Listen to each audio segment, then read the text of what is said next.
My name's Doug Moore. If you don't know me, I'm in charge of the student ministry here at the church. And normally I'm not in here. Normally I'm across the street with the middle school and high schoolers.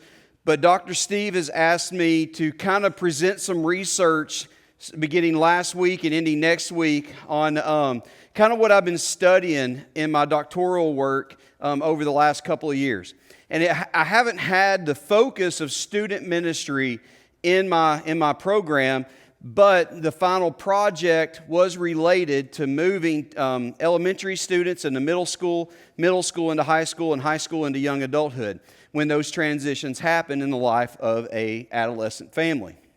So over the last year, I've been digging into research about how to make these transitions, these major milestones in life, how to really approach them from both a student standpoint and a church standpoint and a home standpoint. And so what you're going to see in a little bit is they're going to see some elements to a strategy that we've developed. This is not the strategy because I'm not allowed to implement the strategy until I pass my dissertation defense, for lack of a better word. It's not a dissertation, but that's essentially what it is. So what we're doing tonight is talking about some research that I found and that I've experienced, I've done, and I've observed over 23 years in student ministry dealing with the transition from elementary school into middle school. If you have a grandparent or a grandchild or a son or daughter going through that, the first thing you need to do is take a big breath. It will be okay. Okay? I promise it will be okay. You don't know my kid. I've got a kid going through it right now. I've got a kindergartner and I've got a sixth grader. And I've got a third grader who's not really sure what planet he's on half the time. But it's, so I get it. In fact, my middle schooler, my sixth grader, they're trying to get him here from middle school football practice right now. So we've now entered that land of taxi cabs and everything else with parenthood. But so tonight I just wanted to let you know kind of what we're doing, kind of what we did last week, and then dive into what we're doing this evening, and try to keep my thoughts not so scattered because this place was chaos about 45 minutes ago. But like I said, I want to do a little recap, and then we'll get going. Last week I threw up these two pictures to talk about the transitions and how fast life comes at you. And we talked about the saying that's true, that the days are long, but the years are fast. And you think when a baby is born that you have all the time in the world as a parent or a grandparent, and then you blink and they go to kindergarten. Then you blink again and they're a stinky middle school boy. Then you blink again and it's a freshman girl being hit on by a senior guy. Then you blink again and you're dropping your newborn off at college or the military, or they're moving out to get an adult job, right? It happens quick if you've been through it. Some of your children, I remember being born, and now they're in my student ministry. It went like that. This picture up here, if you were not here last week, the two couples to the right on either side of the pastor, they grew up here in this church. 3 of those 4 were in my student ministry. Hannah Gentili was a senior. Alex was a freshman when I got here. Was Brandy Sheffield at the time. She was in 7th grade. Now they are dedicating their children. And even as a student guy, a student pastor, student minister, I blinked and they went from being in high school at Mosley to being parents, and a couple of them are only a couple years off from their kids entering elementary school. It goes quick.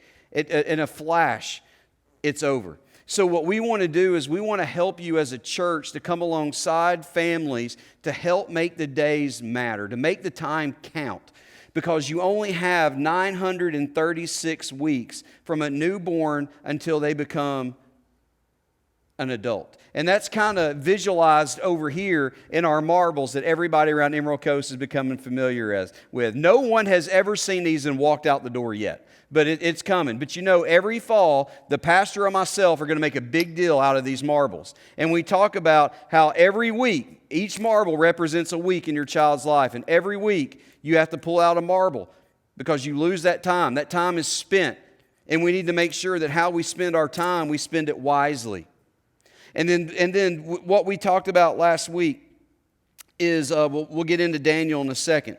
But last week we kind of talked about an overview of what is coming. We talked about how everything breaks. We talked about the changes that happen with every transition. It doesn't matter which one it is.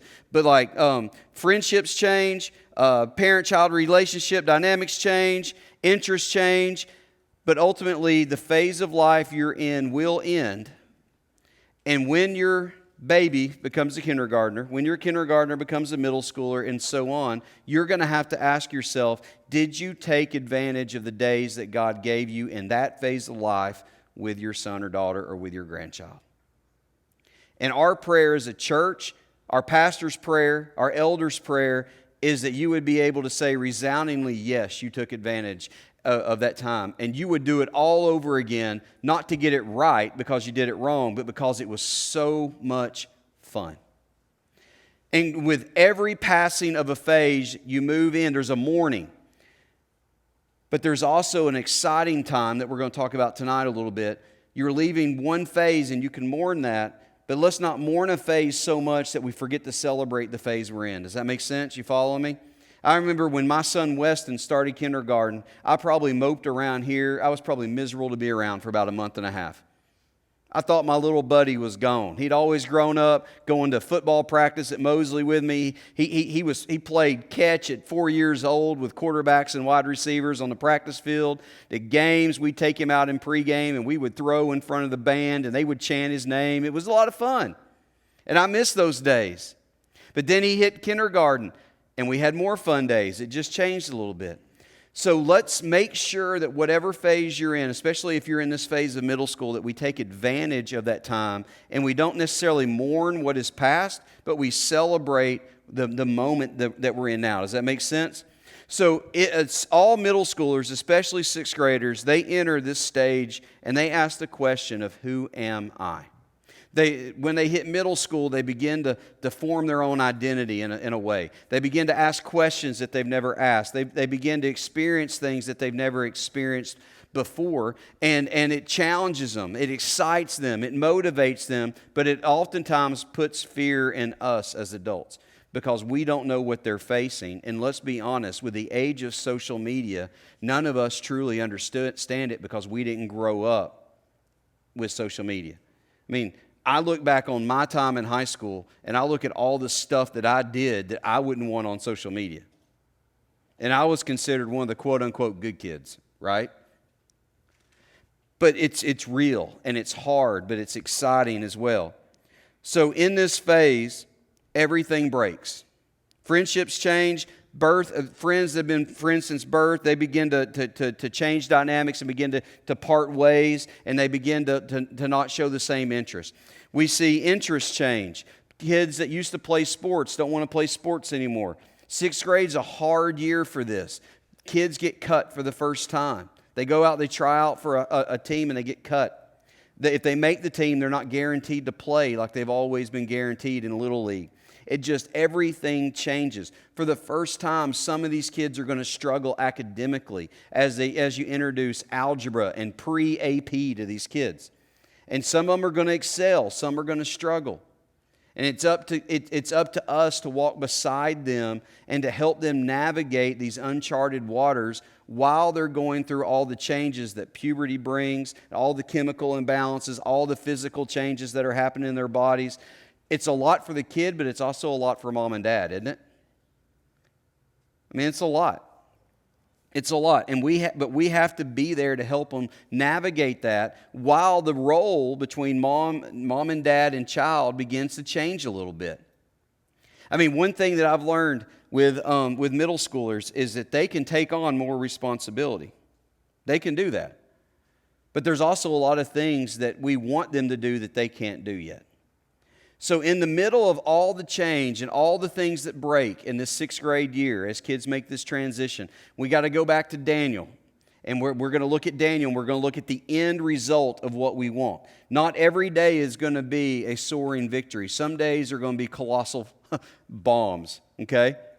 But what we want to do is at the end of this phase of middle school, what we want is a young man or young woman who is becoming the godly individual that we want them to be. And I know they can do it. I've got a couple of stories for you later that show they can do it. But they can do it. So before we go any farther, the end goal is to have a fully functioning adult who loves Jesus Christ with all their heart, mind, and soul. That's it.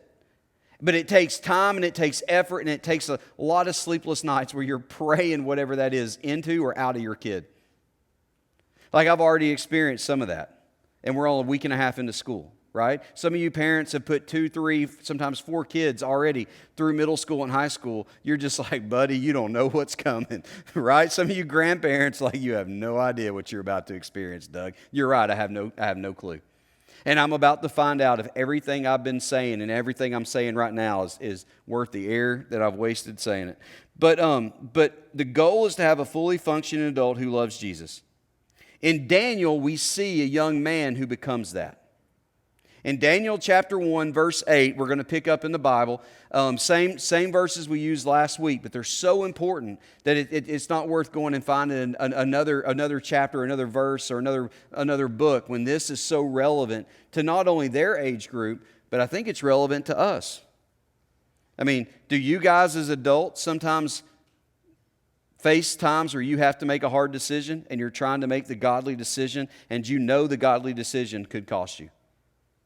Everybody's there from time to time, especially if you're a leader or an employer or a business owner, right?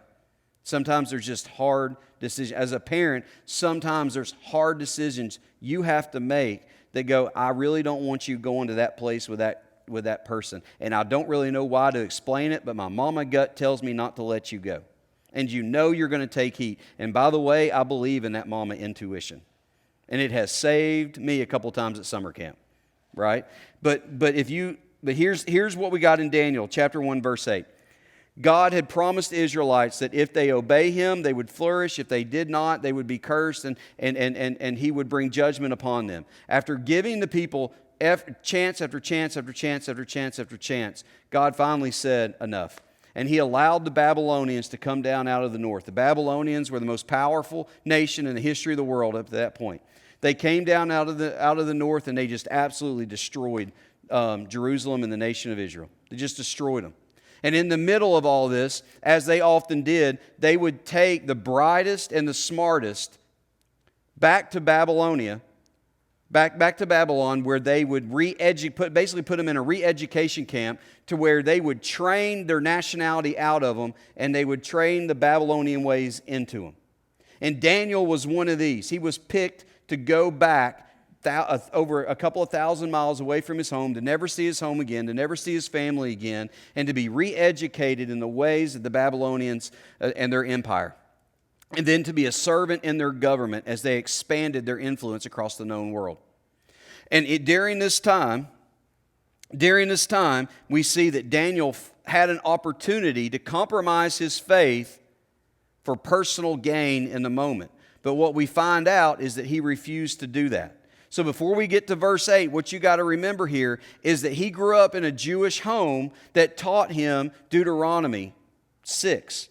Love the Lord your God with all your heart, with all your mind, with all your soul. And we're going to read that verse in a second. But Daniel was able to encounter the turbulent times of his teenage years.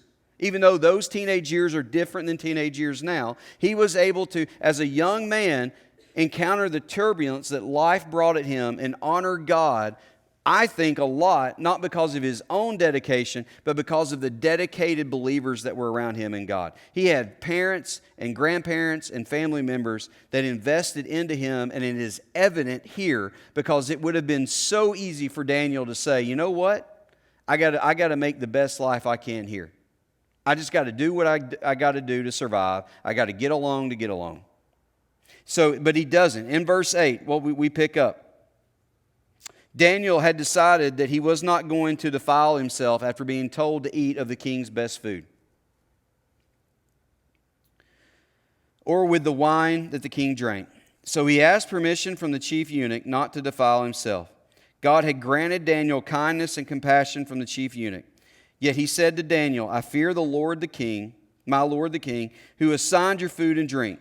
What if he sees your faces looking thinner than the other young men of your age? You would endanger my life with the king. So this eunuch's like, man, I would love to let you do this. I like you, Daniel. I would love to let you honor your God. But if you mess this up, it could get me killed.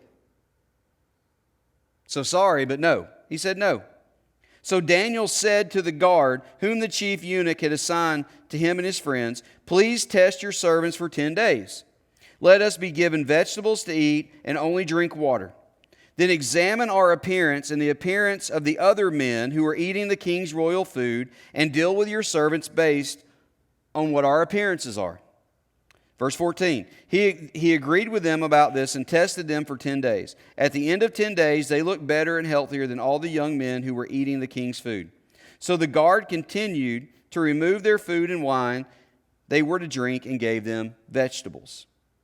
God gave these 4 young men knowledge and understanding of every kind of wisdom and every kind of literature.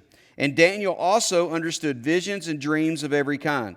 And at the end of the time, the king said, at the end of the time where they were to be educated, the chief eunuch presented them to the king. Verse 19. The king interviewed them, and among them no one was found equal to them. So they began to work for the king.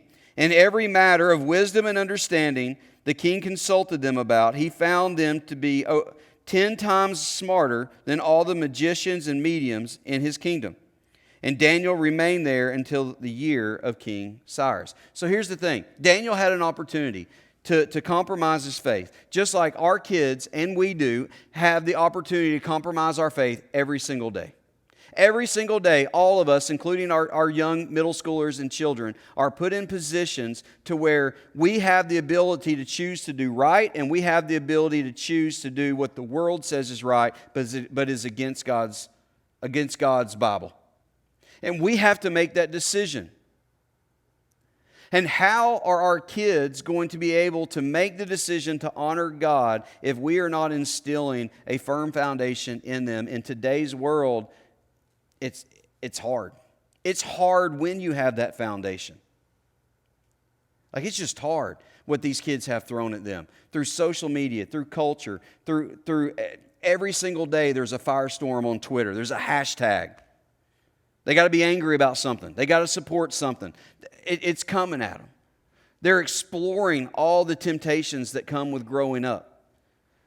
If they want drugs, they can find drugs. If they want alcohol, they can find alcohol. Well, you don't know. Trust me, it's on your schools. It's on your kids' campus. I don't care where they go to school at. It's there. Pornography's there. It's everywhere. And we need, the end goal is to have our kids become Daniels. Some days they're going to do well, some days they're going to fall flat on their face.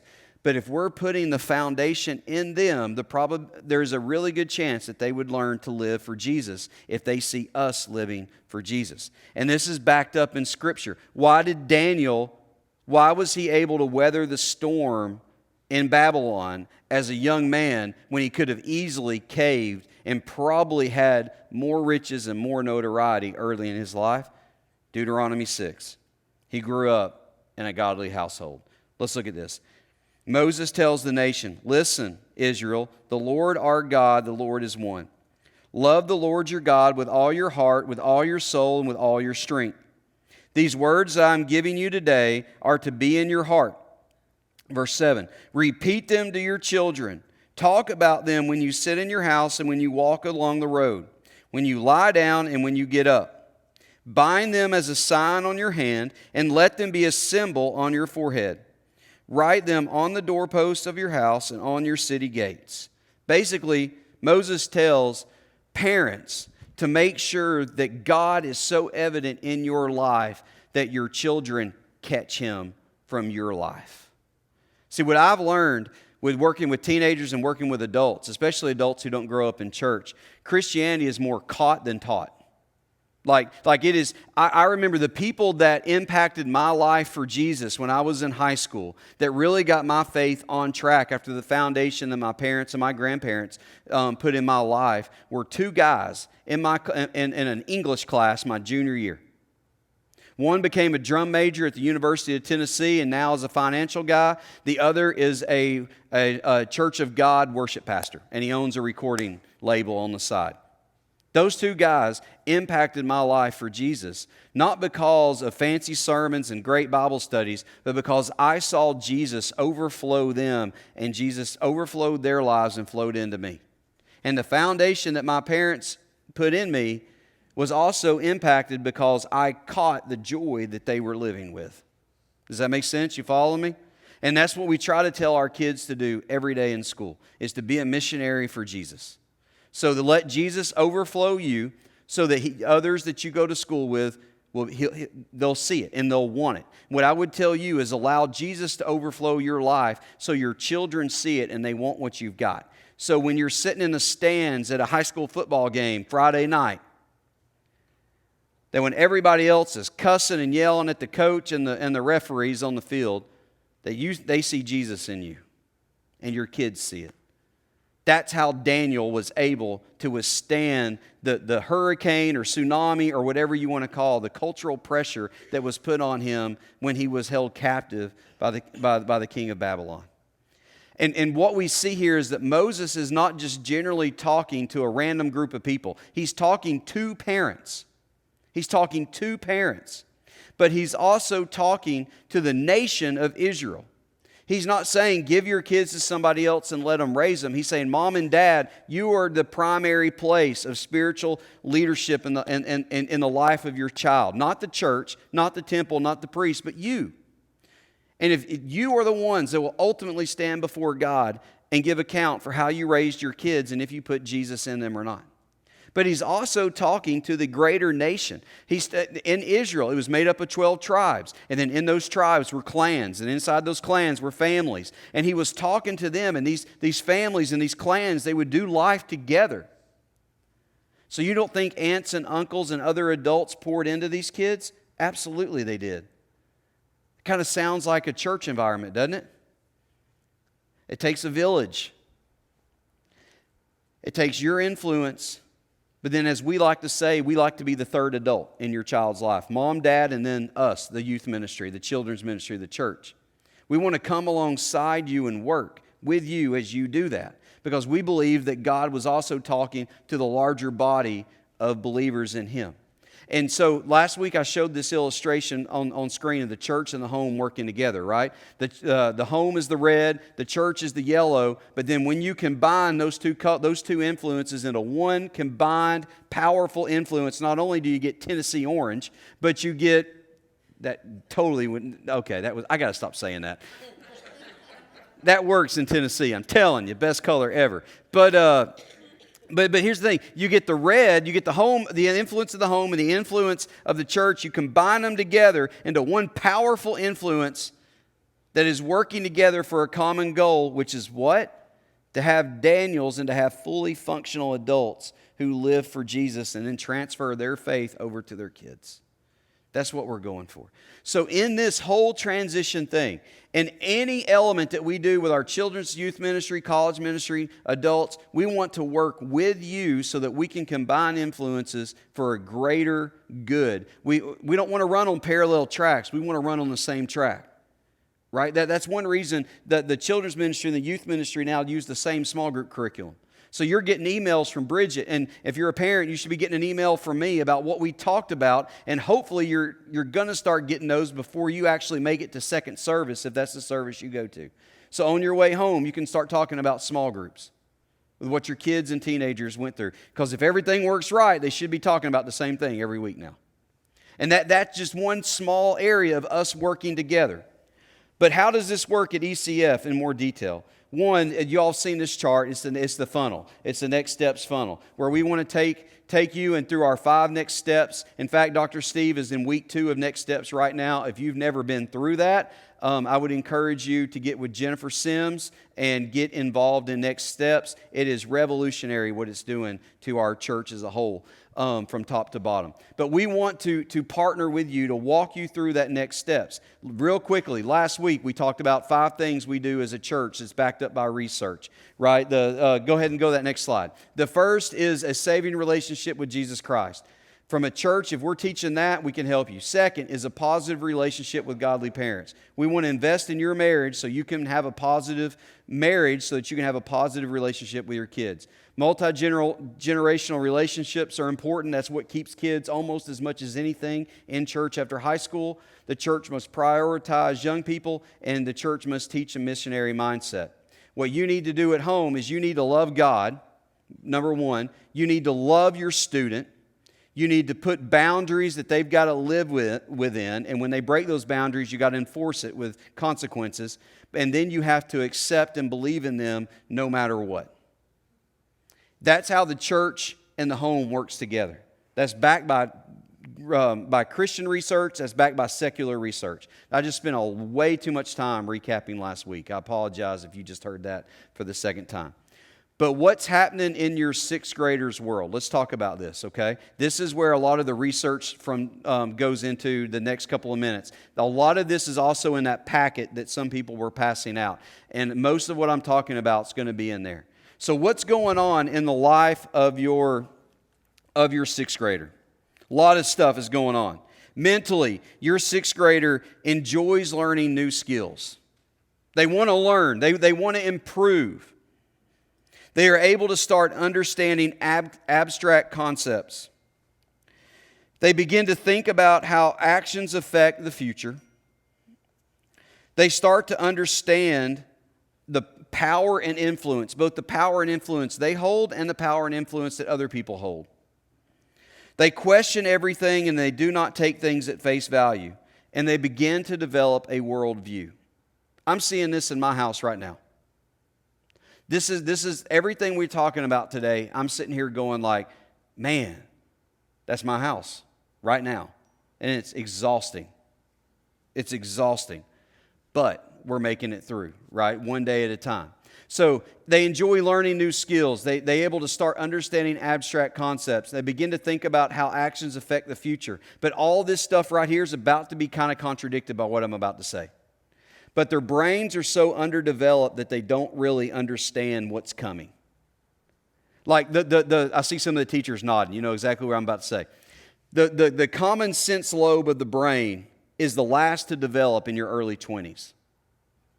So why do some teenage boys just do absolutely stupid things? And you go, were they not thinking? No, they weren't. Because they don't have the ability to comprehend some of that stuff. So this slide right here shows you the brain scan of a 12-year-old. Check this out, okay? So on here, red is less developed, blue is more developed. So when they hit look at 5-year-olds, you see all the red in there, and then you see preteen brain has some green and yellow and a little less red, and then it keeps getting more and more. Even a 20-year-old brain is not fully developed yet. As a teenager, you are still developing the common sense mechanism of the brain. Like what I noticed with sixth grade boys. I don't care which sixth grade boy it is. I have to be very specific when I give directions. Like when I'm at summer camp, I can't just say, go get your stuff and go to the cafeteria. No. I got to say, okay, it's water day, so you're probably not wearing shoes. I need you to go put your shoes on, and then I need you to get your backpack, make sure you have your water bottle, and then I need you to walk to the cafeteria, and I need you to go through the cafeteria line. Why do I have to do this? Because a few years ago, in June, in Alabama, at summer camp, I had a kid walk a half a mile over hot asphalt with no socks and no shoes to go to the cafeteria. He ate lunch in the cafeteria, and he did not know he did not have socks and shoes on until I walked up to him in the cafeteria, and I go, so-and-so, where are your shoes? He looked down and went, I don't know.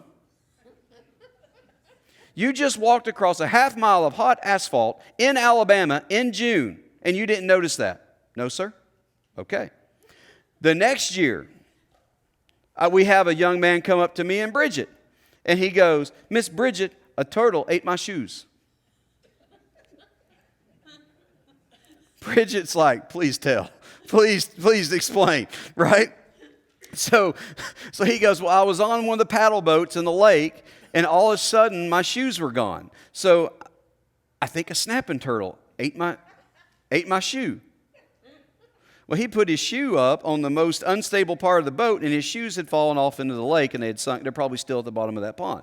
But to this day, he swears a turtle ate his shoe, right? I could go on and on. Check this picture out right here. This was a picture from 2014 from my last church. A mother said, "Hey, son, we're out of paper towels. I need you to go put new paper towels on the paper towel rack." He goes and he gets the Sam's paper towel thing that has like 12 of them, 24 of them, right, individually wrapped. He goes, he picks it up, he walks up to the countertops, he slams it down on the paper towel rack and walks away.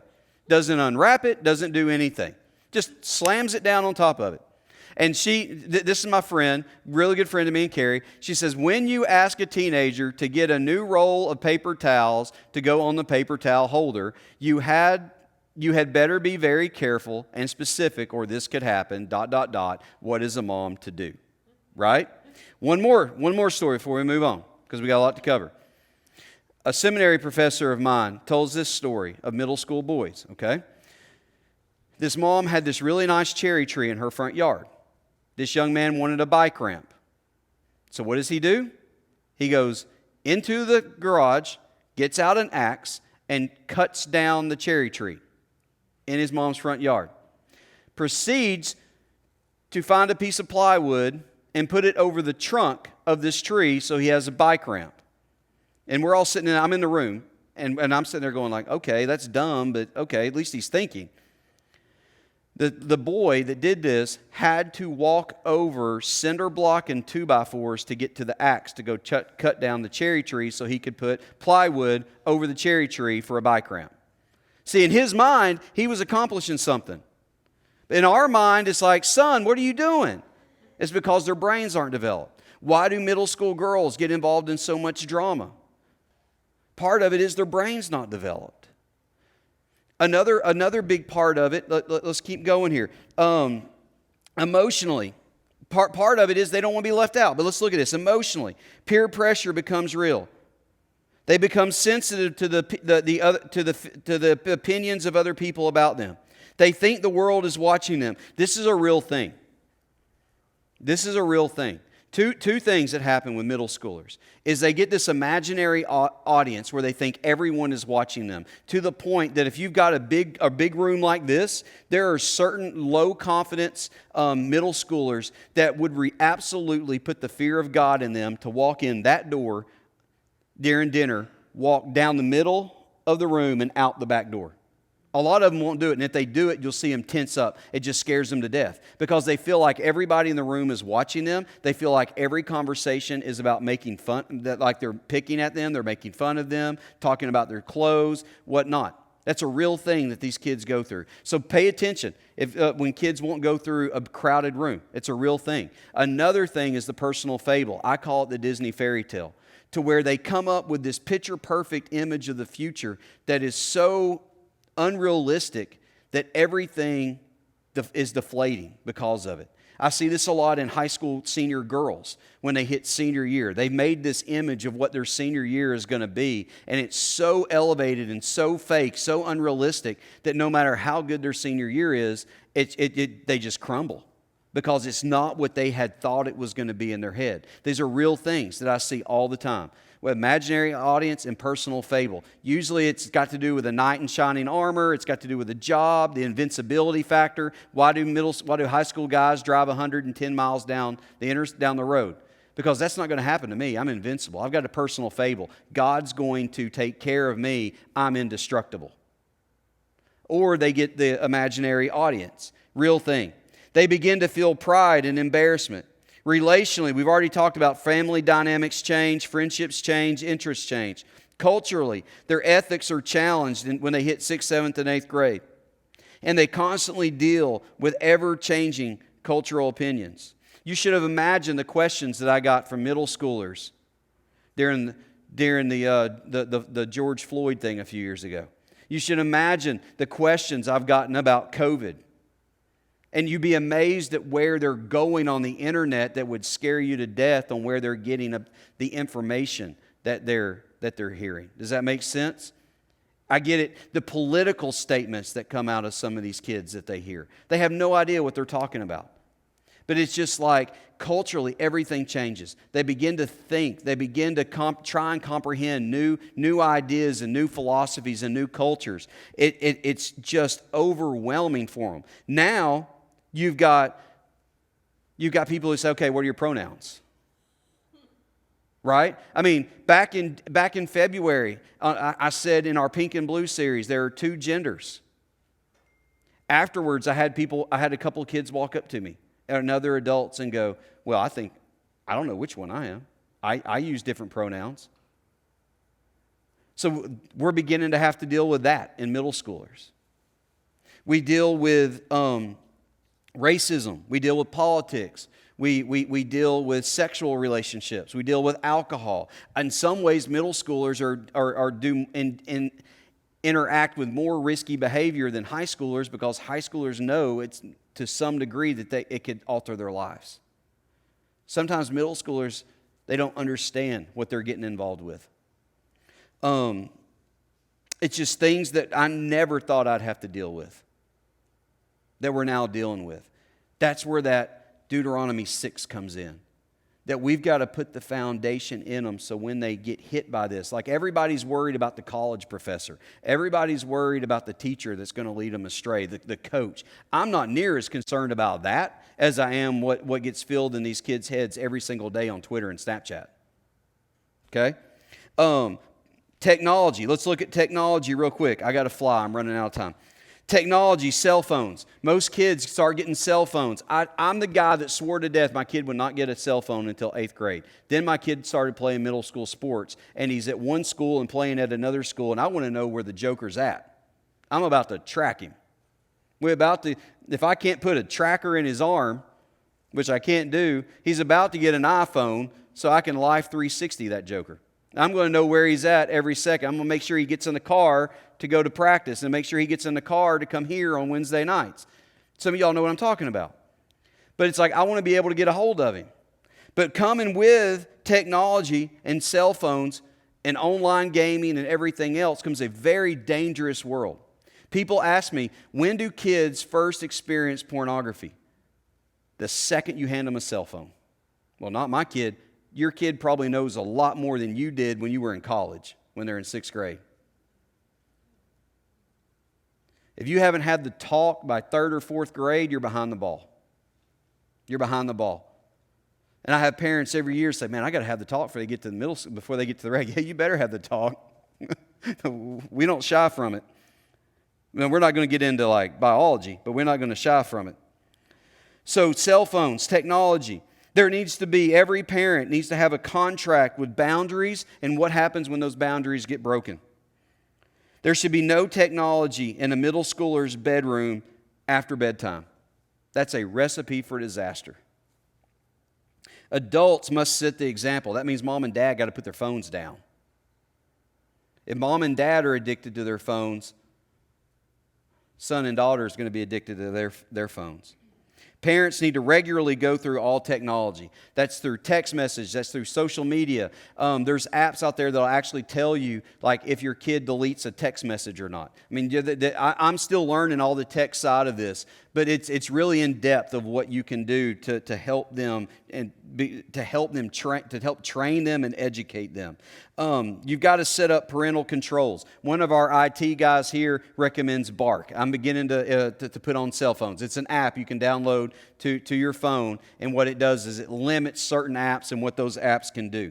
Life 360 is one that it's got some controls on it. It's more so you know where they're at all the time, and it's pretty remarkable. We were at summer camp. My vehicle got separated from the buses, and we were able to pinpoint the buses through Life 360, which is an app on the phone, to almost like it was scary how accurate it was. When we finally caught it said you're going to catch them in 2 minutes, and we caught them in 2 minutes. It was a pretty incredible app. But know who your student is interacting with online. That's online video games. And let me tell you, we had a 6th grader. I'm so proud of this kid. We had a 6th grader share his faith with an online video game last week. Let that sink in. He was playing I don't know what the game was, but he was online on Xbox or PlayStation, whatever it is he has online, and he literally shared his faith over his headset while he's talking to somebody that he has no clue who they are. If my sixth grader can share their faith, guess what else can happen? Somebody who's not as innocent as that sixth grader can try and corrupt him, right? So you got to be careful. You got to know who they're talking to. You got to know what's going on. Every year I hear stories, usually girls that build relationships with a boy in down South Florida or out in Texas, and then they want to go visit that boy. You got to monitor this stuff so that they don't make a life-changing, life-altering mistake that will harm them and they'll regret for the rest of their life. Technology is an incredible thing, but it can also be exceedingly dangerous. It's exceedingly dangerous. Pornography and sexting. Some of y'all just got really uncomfortable. Pornography and sexting. This is happening. In fact, Dr. Steve had to deal with this my first month at Emerald Coast Fellowship in January of 2011. There was an issue in the student ministry of a couple of kids getting on Facebook Messenger and asking for nude pictures. This was in 2011. When I was at my last church in Baton Rouge, we had a middle school boy. It was a church school combo. There was a middle schooler that crawled through an air duct and put a camera through a girl's locker room. Middle school boy. My first semester in 2008, I did a chapel, 6th through 12th grade, after homecoming, and made a reference about maybe doing something that you regret at homecoming and coming to God for forgiveness. I had no idea, this is 2008, had no idea that there was a freshman near the top, it was in the back section of the gym, in the upper section, about 2/3 of the way back. When I said that, every eye in the room turned and looked at her. What I didn't know for a couple of more months, I forgot about it and moved on, was that Friday night at the homecoming dance, she had taken a picture, texted it to her boyfriend. Her boyfriend broke up, and the next thing she knew, that picture was almost in every high school in Baton Rouge. That's how dangerous this stuff is. It can haunt you forever. It can cost you jobs. It can cost you relationships. So pornography and sexting, it hurts other people. It hurts you. It hurts your future marriage. And it's a total trap that looks enticing until you get into it. What teenagers don't understand and what some adults don't understand is that when you start to view pornography, what it does is it rewires your brain the way that narcotics do. And when that brain gets rewired, you got to unwire it. And it takes a while to do that. And Joni Bird will tell you a lot of the counseling she does with married couples involve that topic right there, either in the present or at some point in the past. That's hurting marriages. It's killing marriages of Christians in America right now. And some of this is stuff that started in middle school, some of it's stuff that started in high school, but it's devastating families. It's devastating lives everywhere. It hurts people, it hurts other people, it hurts you, it hurts your marriage, and it's a trap that looks enticing. We don't have time now. Go to Proverbs and read Proverbs 7. It's like a trap. This young man is being lured into a trap, like a deer into a snare, Solomon says, and he's too dumb to see it. He's too unwise to see it. That's what pornography does to these kids. They think it's exciting. They think it's adventurous. They're curious. Next thing they know, they get hooked. And there's a desensitization that happens over time. It's like when you were first dating your spouse, the hand touch was, woohoo, I just touched her hand, I'm good. That's awesome. But then that gets old, and it's a desensitizing effect. And that's what happens to these kids' minds. So how do you deal with technology? How do you deal with porn? How do you deal with sexting? You got to realize that porn is a problem. You got to put it to death. These kids have to find accountability. That's where these apps and parental controls come in. If you can stop most of it before it, you can't stop it all. But if you can help them learn how to handle it, not pornography, but technology, if you can teach them how to be responsible, how to handle the cell phone in their hand, to understand the good that it can do, but the danger that it poses as well.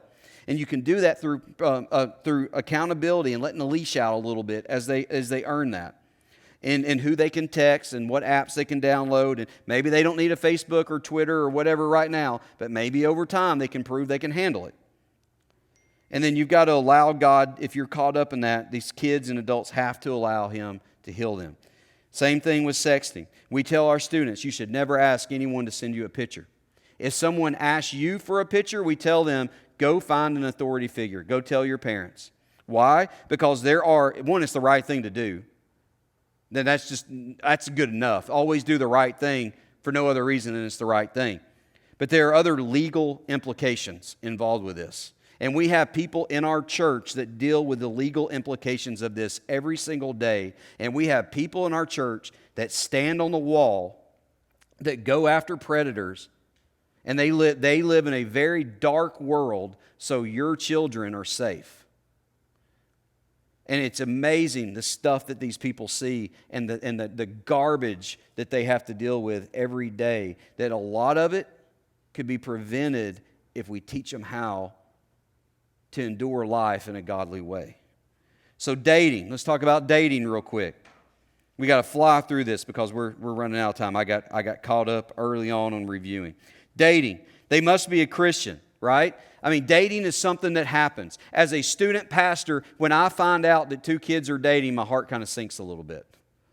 Because they're going to date for 3 weeks, they're going to break up, and I might lose them both. You know, I wish I could have kids not date until they get to high school, but I know that's not, or to college, but I know that's not realistic, right? I didn't do that, you didn't do that, it is what it is. But there are some things in dating that we can do as adults and parents that can help protect our kids.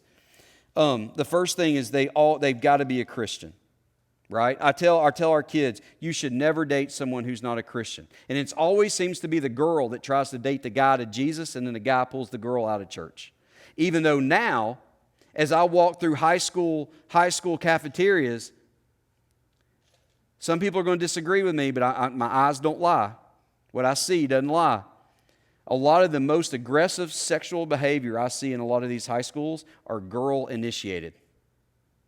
The girls are not scared to be aggressive. They will be aggressive. So it's not just something that we've got to talk to our guys about how to handle themselves around girls. We've got to talk to girls about how to handle themselves around guys. And what is godliness? What does it mean to live a pure life? Because both genders are aggressive in our schools today. Both genders are aggressive online. So always, they got to be a Christian. I tell our students that if you're going to date someone, both parents got to approve of it. I tell our teenagers, if your mom and dad don't think you should date somebody, then you need to cut it off and not date that person. Students need to keep their friendships intact. One of the issues we see with dating is it's like funnel vision. The only person they want to hang out with is the person that they're dating. You got to help them understand that when they're dating somebody, they got to keep their other friendships intact, both guys and girl friendships. Because one day, none of them believe this, because the person they're dating, they're going to marry, because there's two families over there who have parents who were high school sweethearts when I do Pink and Blue, and they think they're going to be, yeah, she's awesome, I'm going to marry her. 2 weeks later, she's dating another dude. You're dating another girl. But here's the thing. You got to keep your friendships, because eventually that dating couple will break up and they will need friends. We tell them to avoid time alone and to date in groups. Date in groups. Do not become too emotionally involved. And it's not only students that become too emotionally involved, it's parents that become too emotionally involved. I can't tell you how many times I've sat down across from a dad at lunch who was heartbroken because her daughter and his daughter and her boyfriend broke up. And that was like the son the guy never had. Right? And then they break up and he's devastated. It's like you cannot get so, we focus a lot on the physical side of it, which we should, of staying pure, right? But we also need to focus on that emotional side, because when they break up, if they get too emotionally entwined, It's devastating for the one that got dumped and the one that thinks their soulmate is now moving on, right? And sometimes it's devastating for the parents. So when they date and they're hanging out, we give a few tips here. We say never be at home without an adult present. That's another recipe for bad things. When a dating couple are hanging out, whatever room they're in, the doors need to be open. No doors should be closed. This one always gets a chuckle over there because I have to explain it. But 4 feet should be on the ground. What does that mean? No laying on the couch. Right? 4 feet on the ground. God made that ground. He made that carpet. That tile is sturdy enough to handle your weight. Put your feet on the floor, boy. Right? No blankets. If it's cold, turn the heat up. It'll be fine. Don't need blankets. It's Florida. It's hot outside. And then stay out of bedrooms. Like, stay out of bedrooms. If I had a daughter, I'd better never catch a boyfriend in that bedroom. I'll kill him. And then my friends at the CAC will get me out of trouble, right? I'm staring in the back right now. But anyway. So there's some tips, okay? So how far is too far? This is a big one, parents. I know I'm kind of going on here. But parents, listen. The question when your kid is beginning to wonder this stuff is not how far is too far. That's the wrong question. If you're asking how far can I get to the line, then you're going to mess up. The question should be, how can I best honor God with my life? Your question in your life when it comes to taxes, when it comes to everything else, not how close can I get, what can I get away with, but it should be, how do I best honor God with my life? Because God gave His best for me and died on the cross so that I could be saved.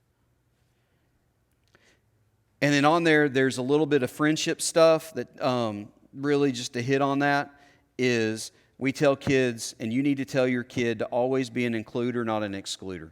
I'm convinced that most of the middle school girl drama that happens is because the girl that initiates it is so scared she's going to get left out that she will do whatever she has to do to stay in the end. Like if there's 8 chairs at the table, she will kick a friend out before she loses her spot. Not because she doesn't like that friend, but because she wants to be at the table. Some drama is just straight up mean. And a lot of that, unfortunately, comes from mama.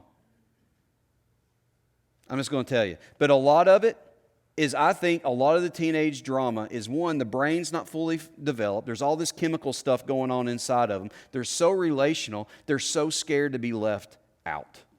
They're going to do whatever they can do to stay in the group. And that leads to drama. And on there, the sheets I've got, there's some things you can go over. But listen, I missed a lot of stuff on here, guys. I'm sorry. But essentially, two final things. Two final things. In the strategy that we're developing, there's 4 aspects. There is a adult small group, short term, to where I don't preach at you, but we discuss things. We're building a parent resource page where there's all kinds of books and other resources. The third part is a family celebration. That as you move from one phase into the next, mark it with something special. Mark it with something special. Like this summer, Carrie and I took Weston on a trip to Atlanta to go to a Brave game and to go to a Atlanta United soccer game. Just the 3 of us. And he will tell you that was one of the highlights of his summer. Because we marked him moving from elementary school into middle school. And we're going to come up with some recommended stuff for each one of those. If you've got a 6th grader, I'd highly recommend you getting them an adult Bible.